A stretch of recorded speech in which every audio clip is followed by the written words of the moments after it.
ಓಂ ಸಾಯಿರಾಮ್. ಅಧ್ಯಾಯ 2.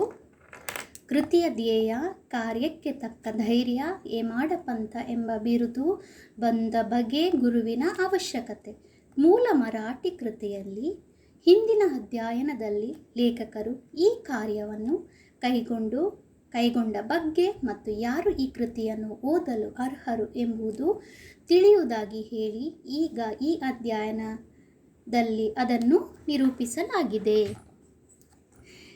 ಈ ಹಿಂದಿನ ಅಧ್ಯಯನದಲ್ಲಿಯೇ ನಾನು ಶ್ರೀ ಸಾಯಿಬಾಬಾ ಕಾಲಾರ ಅಂಟು ಜಾಡ್ಯವು ಹರಡುವುದನ್ನು ತಡೆಗಟ್ಟಿದ ಅದ್ಭುತ ಪವಾಡವನ್ನು ವಿವರಿಸಿದ್ದೇನೆ. ಇದಾದ ನಂತರ ಅನೇಕ ಅದ್ಭುತ ಪವಾಡಗಳನ್ನು ಕೇಳಿದೆ. ಆದ್ದರಿಂದ ಉಂಟಾದ ಸಂತೋಷದಿಂದ ಈ ಕೃತಿ ಹೊರಹೊಮ್ಮಿದೆ. ಈ ಅದ್ಭುತ ಪವಾಡಗಳ ವಿತರಣೆಯು ಭಕ್ತ ಕೋಟಿಗೆ ಹಿಡಿಯುತ್ತದೆ ಮತ್ತು ಅವುಗಳ ಶ್ರವಣದಿಂದ ಭಕ್ತರ ಪಾಪಗಳು ನಾಶವಾಗುತ್ತದೆ ಎಂದು ತಿಳಿದು ಅವರ ಉದಾತ್ತವಾದ ಜೀವನ ಚರಿತ್ರೆ ಮತ್ತು ಉಪದೇಶಗಳನ್ನು ಬರೆಯಲು ತೊಡಗಿದೆ. ಈ ಯೋಗಿಯ ಜೀವನ ಚರಿತ್ರೆಯು ತರ್ಕವೂ ಅಲ್ಲ, ತರ್ಕಶಾಸ್ತ್ರವೂ ಅಲ್ಲ. ಇದು ನಮಗೆ ನೈಜವಾದ ಆಧ್ಯಾತ್ಮಿಕ ರಾಜಮಾರ್ಗ. ಅಸಮರ್ಥತೆ.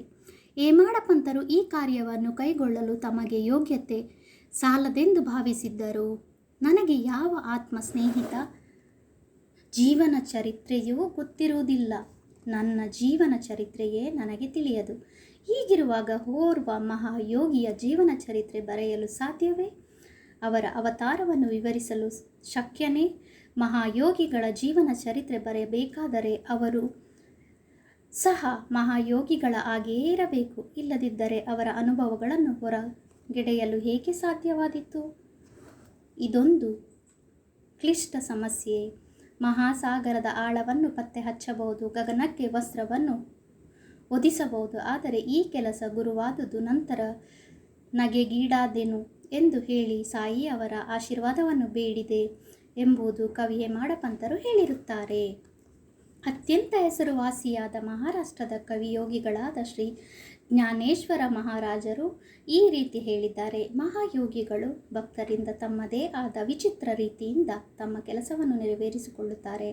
ಸಂತರ ಧ್ಯೇಯವನ್ನು ಸಾಧಿಸಲು ಭಕ್ತರು ಬಾಹ್ಯ ಪ್ರತೀಕರಷ್ಟೇ.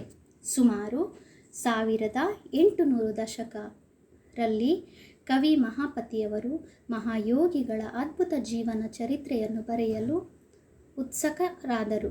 ಮಹಾಯೋಗಿಗಳು ಅವರನ್ನು ಪ್ರೇರೇಪಿಸಿ ಆ ಕಾರ್ಯವನ್ನು ಕೈಗೂಡಿಸಿಕೊಂಡು ಇದೇ ರೀತಿ 1800 ದಶಕದಲ್ಲಿ ದಾಸಗಣುರವರ ಸೇವೆಯು ಸ್ವೀಕರಿಸಲ್ಪಟ್ಟಿತು. ಕವಿ ಮಹಾಪತಿಯವರು 4 ಕೃತಿಗಳ ಹೊರಗಡೆ ಹಿಡಿದರು. 1 ಭಕ್ತ ವಿಜಯ, 2 ಸಂತ ವಿಜಯ, 3 ಭಕ್ತ ಲೀಲಾಮೃತ, ಸಂತ ಲೀಲಾಮೃತ, ಶ್ರೀ ದಾಸಗಣು ಅವರ ಭಕ್ತ ಲೀಲಾಮೃತ ಮತ್ತು ಸಂತ ಲೀಲಾಮೃತ ಎಂಬ ಮಹತ್ವದ ಕೃತಿಗಳನ್ನು ಜನ ಸಮೂಹಕ್ಕೆ ದಯಪಾಲಿಸಿದರು.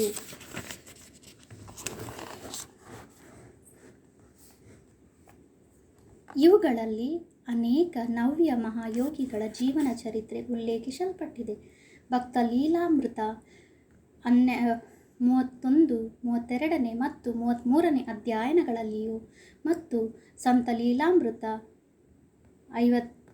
48ನೇ ಅಧ್ಯಾಯದಲ್ಲಿಯೂ ಶ್ರೀ ಸಾಯಿಬಾಬಾ ಅವರ ಜೀವನ ಚರಿತ್ರೆಯನ್ನು ಕಾಣಬಹುದು. ನಾವು ಸಾಯಿ ಲೀಲೆ ಮಾಸಿಕದ 11, 12 ಮತ್ತು 18ನೇ ಸಂಚಿಕೆಯಲ್ಲಿ ಪ್ರಕಟವಾಗಿದೆ. ಇದೇ ರೀತಿ ಶ್ರೀ ಸಾಯಿಬಾಬಾ ಅವರ ಅದ್ಭುತ ಲೀಲೆಗಳನ್ನು ಶ್ರೀಮತಿ ಸಾವಿತ್ರಿಬಾಯಿ ರಘುನಾಥ ತೆಂಡೋಲಕರ ಅವರು ಚಿಕ್ಕದಾದ ಅಚ್ಚುಕಟ್ಟಾದ ಶ್ರೀ ಸಾಯಿನಾಥ ಭಜನಾ ಮಾಲಾ ಎಂಬ ಪುಸ್ತಕದಲ್ಲಿ ಬಹಳ ಚೆನ್ನಾಗಿ ವಿವರಿಸಿದ್ದಾರೆ. ದಕ್ಷಿಣ ಭಿಕ್ಷಾ ಸಂಸ್ಥೆ ಶಿರಡಿಯ ಪ್ರಕಟಣೆಯಾದ ಶ್ರೀ ಸಾಯಿಬಾಬಾ ಪ್ರಭಾ ಎಂಬ ಪುಸ್ತಕದಲ್ಲಿ ಸಾಯಿ ಭಕ್ತರಾದ ಅಮಿದಾಸ ಭವಾನಿ ಮಹೇತಾ ಅವರು ಸಾಯಿಬಾಬಾ ಅವರ ಕೆಲವು ಕಥೆಗಳನ್ನು ಗುಜರಾತಿಯಲ್ಲಿ ಬರೆದಿರುತ್ತಾರೆ. ಇಷ್ಟೊಂದು ಕೃತಿಗಳಿದ್ದಾಗ ಈ ಸಚ್ಚೇರಿತ ಅವಶ್ಯಕತೆ ಏನು ಎಂಬ ಪ್ರಶ್ನೆ ಸಹಜವಾದುದು. ಇದಕ್ಕೆ ಉತ್ತರ ಬಹು ಸುಲಭ. ಶ್ರೀ ಸಾಯಿಬಾಬಾ ಅವರ ಜೀವನ ಮಹಾಸಾಗರದಷ್ಟು ವಿಶಾಲವೂ ಮತ್ತು ಆಳವೂ ಆಗಿದೆ.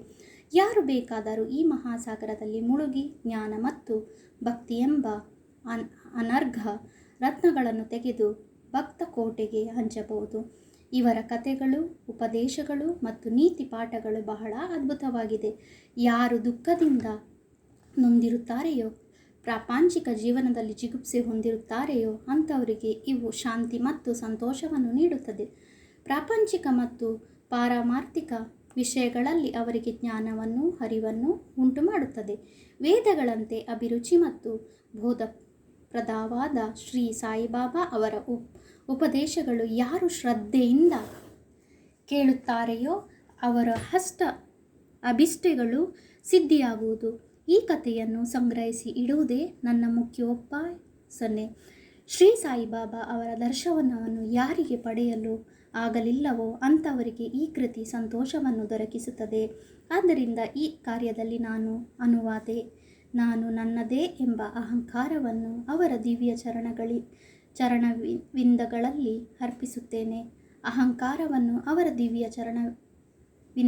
ಅರ್ಪಿಸುತ್ತೇನೆ. ಆದ್ದರಿಂದ ದಾರಿ ಈಗ ಸುಗಮವಾಗಿದೆ ಎಂದು ಭಾವಿಸಿದ್ದೇನೆ. ಅವರು ನನಗೆ ಸಹ ಪರಗಳೆರಡರಲ್ಲಿಯೂ ಸಂತೋಷವನ್ನು ದೊರಕಿಸಿ ಕೊಡುತ್ತಾರೆ ಎಂದೇ ನನ್ನ ಅಚಲ ನಂಬಿಕೆ.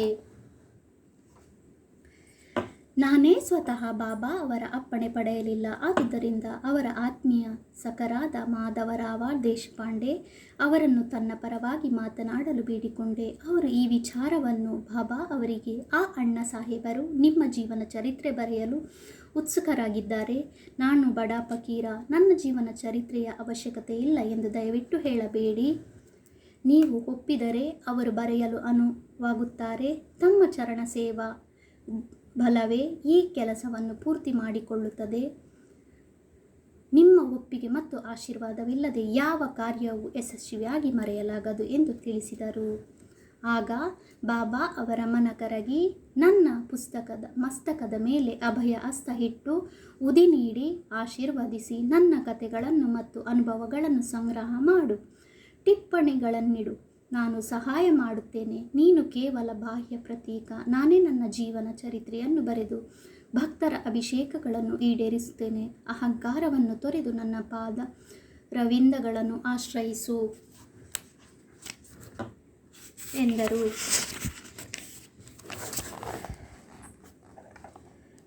ಯಾರು ತಮ್ಮ ಜೀವನದಲ್ಲಿ ಈ ರೀತಿ ವರ್ತಿಸುತ್ತಾರೆಯೋ ಅವರಿಗೆ ಸಹಾಯ ಮಾಡುತ್ತೇನೆ. ಯಾವಾಗ ನೀನು ಅಹಂಕಾರವನ್ನು ತ್ಯಜಿಸುವೆಯೋ ಆಗ ನಾನು ನಿನ್ನ ಒಳಹೊಕ್ಕು ನನ್ನ ಜೀವನ ಚರಿತ್ರೆಯನ್ನು ಸ್ವತಃ ಬರೆಯುತ್ತೇನೆ. ನನ್ನ ಕತೆ ಮತ್ತು ಉಪದೇಶಗಳನ್ನು ಕೇಳುವುದರಿಂದ ಭಕ್ತರ ಹೃದಯದಲ್ಲಿ ನಂಬಿಕೆ ಉಂಟಾಗುತ್ತದೆ. ಆಗ ಅವರು ಸ್ವಾನುಭವ ಮತ್ತು ಪರಮ ಸುಖವನ್ನು ಹೊಂದುತ್ತಾರೆ. ಆದರೆ ತಮ್ಮದೇ ಆದ ರೀತಿಯನ್ನು ಪ್ರತಿಪಾದಿಸಬಾರದು, ಬೇರೆಯವರ ಸಲಹೆ ತಿರಸ್ಕರಿಸಬಾರದು, ನ್ಯಾಯದ ತರ್ಕ ವಿಚಾರ ಮಾಡಕೂಡದು ಎಂದು ಹೇಳಿದರು. ನನಗೆ ಏಮಾಡ ಪಂಥ ಎಂಬ ಹೆಸರು ಹೇಗೆ ದೊರಕಿತು ಎಂಬುದು ಹೇಳುತ್ತೇನೆ. ನಾನು ಕಾಕಾ ಸಾಹೇಬ ದೀಕ್ಷಿತ ಮತ್ತು ನಾನಾ ಸಾಹೇಬ ಚಾಂದೋಲಕರ ಬಹಳ ಆತ್ಮೀಯ ಸ್ನೇಹಿತರು. ಇವರು ನನ್ನನ್ನು ಶಿರಡಿಗೆ ಹೋಗಿ ಬಾ, ಅವರ ದರ್ಶನ ಪಡೆದು ಬರುವಂತೆ ಒತ್ತಾಯಪಡಿಸಿದರು. ನಾನು ಮಾತು ಕೊಟ್ಟೆನು, ಆದರೆ ಕಾರಣಾಂತರಗಳಿಂದ ಹೋಗಲಾಗಲಿಲ್ಲ. ಲೋನಾವಳದಲ್ಲಿ ನನ್ನ ಸ್ನೇಹಿತರೊಬ್ಬರು ಮನೆಗೆ ಬಹಳ ಕಾಯಿಲೆಯಾಗಿತ್ತು. ಯಾವ ಔಷಧಿಯಿಂದಲೂ ಪ್ರಯೋಜನ ಆಗಲಿಲ್ಲ. ಗುರುಗಳನ್ನು ಕರೆಸಿ ಅವರನ್ನು ಮಗನ ಹಾಸಿಗೆಯ ಬಳಿ ಕೂಡಿಸಿದ್ರು. ಅದರಿಂದಲೂ ಪ್ರಯೋಜನವಾಗಲಿಲ್ಲ. ಇದನ್ನು ಕೇಳಿ ನನಗೆ ಗುರುವಿನ ಪ್ರಯೋಜನವಾದರೂ ಏನು, ಗುರುವಿನ ಸಹಾಯದಿಂದ ಏನೊಂದು ಸಾಧ್ಯವಾಗದೇ ಇದ್ದರೆ ನಾನು ಶಿರಡಿಗೆ ಏಕೆ ಹೋಗಬೇಕು ಎಂದೆನಿಸಿತು. ಈ ರೀತಿ ಯೋಚಿಸುತ್ತಾ ನಾನು ಶಿರಡಿಯ ಪ್ರಯಾಣವನ್ನು ಮುಂದುವರಿಸಿದೆ. ಆದರೆ ಅನಿವಾರ್ಯವಾದದ್ದು ಆಗಲೇಬೇಕು. ನನ್ನ ವಿಷಯದಲ್ಲಿಯೂ ಈ ರೀತಿ ನಡೆಯಿತು. ಪ್ರಾಂತಾಧಿಕಾರಿಯಾದ ನಾನಾ ಸಾಹೇಬರು ಬಾಸಿನಿಗೆ ಪ್ರಯಾಣ ಬೆಳೆಸಿದರು. ಠಾಣಾದಿಂದ ದಾದರಿಗೆ ಬಂದು ಬಾಸಿನ್ ಗಾಡಿಗೆ ಕಾಯುತ್ತಿದ್ದರು. ಅಷ್ಟರಲ್ಲಿ ಬಾಂದ್ರಾಕ್ಕೆ ಹೋಗುವ ಲೋಕಲ್ ಬಂದಿತು. ಆಗ ಅವರು ಬಾಂದ್ರಾಕ್ಕೆ ಬಂದು ನನ್ನನ್ನು ಕರೆಸಿ ಶಿರಡಿ ಪ್ರಯಾಣವನ್ನು ಮುಂದೂಡಿದ್ದಕ್ಕೆ ತರಾಟೆಗೆ ತೆಗೆದುಕೊಂಡರು. ಆಗ ಅದೇ ರಾತ್ರಿ ಶಿರಡಿಗೆ ಹೋಗಲು ನಿರ್ಧರಿಸಿದೆನು. ದಾದರಿಗೆ ಹೋಗಿ ಅಲ್ಲಿಂದ ಮನ ಮಾಡಿ ಗಾಡಿಯನ್ನು ಹಿಡಿಯಲೆಂದು ದಾದಾರಿಗೆ ಹೊರಟೆ. ಇನ್ನೇನು ರೈಲು ಹೊರಡುವಷ್ಟರಲ್ಲಿ ಆಗ ಓರ್ವ ಮಹಾತ್ಮಿಯನ್ನು ತಮ್ಮ ಗಾಡಿಗೆ ಬಂದು ನನ್ನ ಸಾಮಾನು ಮುಂತಾದವುಗಳನ್ನು ನೋಡಿ ಎಲ್ಲಿಗೆ ಪ್ರಯಾಣ ಎಂದು ಕೇಳಿದನು. ಶಿರಡಿಗೆ ಎಂದು ಉತ್ತರಿಸಲು ಅವನು, ನೀನು ಸೀದಾ ಬೋರಾ ಬಂದರಿಗೆ ಹೋಗಿ ಅಲ್ಲಿಂದ ಮನಮಾಡ ಮೇಲೆ ಹಿಡಿಯಿರಿ. ದಾದಾರಿನಲ್ಲಿ ಇಳಿಯಬೇಡಿ, ಅಲ್ಲಿ ಮನಮಾಡ ಮೇಲ ನಿಲ್ಲುವುದಿಲ್ಲ ಎಂದನು. ಈ ಘಟನೆ ನಡೆದಿದ್ದರಿಂದ ನನ್ನ ಅಭಿಲಾಷೆ ಪ್ರಕಾರ ನಾನು ಮರುದಿನ ಶಿರಡಿ ತಲುಪಲಾಗಲಿಲ್ಲ. ಅದೃಷ್ಟ ಬಲದಿಂದ ಶಿರಡಿಯನ್ನು ಮರುದಿನ ಮುಂಜಾನೆ 9-10 ಗಂಟೆಗೆ ಸೇರಿದೆ. ಶ್ರೀ ಕಾಕಾ ಸಾಹೇಬ ದೀಕ್ಷಿತ ನನಗಾಗಿ ಕಾದಿದ್ದರು. ಇದು ನಡೆದದ್ದು ಸುಮಾರು 1910ರಲ್ಲಿ. ಆಗ ಶಿರಡಿಯಲ್ಲಿ ಯಾತ್ರಿಕರಿಗೆ ತಂಗಲು ಇದ್ದ ಧರ್ಮಶಾಲೆ ಎಂದರೆ ಸಾಟೆವಾಡ ಒಂದೇ. ಬಂದ ತಕ್ಷಣವೇ ಬಾಬಾ ಅವರ ದರ್ಶನವನ್ನು ಪಡೆಯಲು ಮನಸ್ಸು ಹಾತೊರೆಯುತ್ತಿತ್ತು. ಆಗ ತಾನೇ ತಾತ್ಯಾ ಸಾಹೇಬ ನೂಲಕರು ಮಸೀದಿಯಿಂದ ಹಿಂದಿರುಗಿ ಬಂದು, ಬಾಬಾ ಈಗ ವಾಡದ ಮೂಲೆಯ ಹತ್ತಿರ ಇದ್ದಾರೆ, ಮೊದಲು ಹೋಗಿ ಅಲ್ಲಿ ದರ್ಶನ ಪಡೆಯಿರಿ, ಸ್ನಾನವಾದ ನಂತರ ವಿರಾಮವಾಗಿ ಮಸೀದಿಯಲ್ಲಿ ದರ್ಶನ ಪಡೆಯಿರಿ ಎಂದು ಹೇಳಿದರು. ಇದನ್ನು ಕೇಳಿ ಬಾಬಾ ಅವರ ಕಡೆಗೆ ಕೂಡಲೇ ಬಂದೆ. ನನ್ನ ಸಂತೋಷಕ್ಕೆ ಪಾರವಿಲ್ಲದಂತಾಯಿತು. ಅವರು ಹೇಳಿದುದಕ್ಕಿಂತ ಮಿಗಿಲಾದುದನ್ನು ಕಂಡೆನು. ನನ್ನ ಇಂದ್ರಿಯಗಳೆಲ್ಲವೂ ತೃಪ್ತಿಗೊಂಡವು.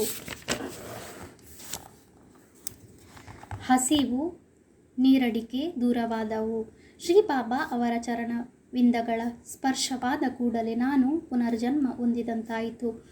ಶ್ರೀ ಅವರು ದರ್ಶನ ಪಡೆಯಲು ಪ್ರೇರೇಪಿಸಿದವರನ್ನು ಸ್ಮರಿಸಿಕೊಂಡೆ. ನಾನು ಅವರನ್ನು ನನ್ನ ನಿಜವಾದ ಬಂಧುಗಳೆಂದು ಭಾವಿಸಿದ್ದೇನೆ. ಅವರನ್ನು ನೆನೆದು ಮನದಲ್ಲಿ ಪ್ರಾರ್ಥಿಸುತ್ತೇನೆ. ಶ್ರೀ ಬಾಬಾ ಅವರ ದರ್ಶನದಲ್ಲಿ ಒಂದು ವಿಚಿತ್ರ ಶಕ್ತಿ ಅಡಗಿದೆ. ನನ್ನ ಅಭಿಪ್ರಾಯದಲ್ಲಿ ಅವರ ದರ್ಶನದಿಂದ ನಮ್ಮ ಭಾವನೆಗಳೆಲ್ಲವೂ ಬದಲಾಗಿದೆ. ನಮ್ಮ ಪೂರ್ವ ಕರ್ಮಗಳೆಲ್ಲವೂ ಸವೆದು ಕ್ರಮೇಣ ಪ್ರಾಪಂಚಿಕ ವಸ್ತುಗಳ ಕಡೆ ವಿತಲರಾಗುವುದುಂಟಾಗುತ್ತದೆ. ಮೋಹ ಕಡಿಮೆಯಾಗುತ್ತದೆ. ನಮ್ಮ ಪೂರ್ವಜನ್ಮದ ಪುಣ್ಯಗಳ ಫಲದಿಂದ ಮಾತ್ರವೇ ನಮಗೆ ಅವರ ದರ್ಶನ ಸಾಧ್ಯ. ನೀವು ಶ್ರೀ ಸಾಯಿಬಾಬರನ್ನು ನೋಡಿದರೆ ನಿಜವಾಗಿಯೂ ಪ್ರಪಂಚವೇ ಸಾಯಿಬಾಬರೆಂದು ಕಾಣುವಿರಿ. ಓಂ ಶ್ರೀ ಸಾಯಿನಾಥಾಯ ನಮಃ.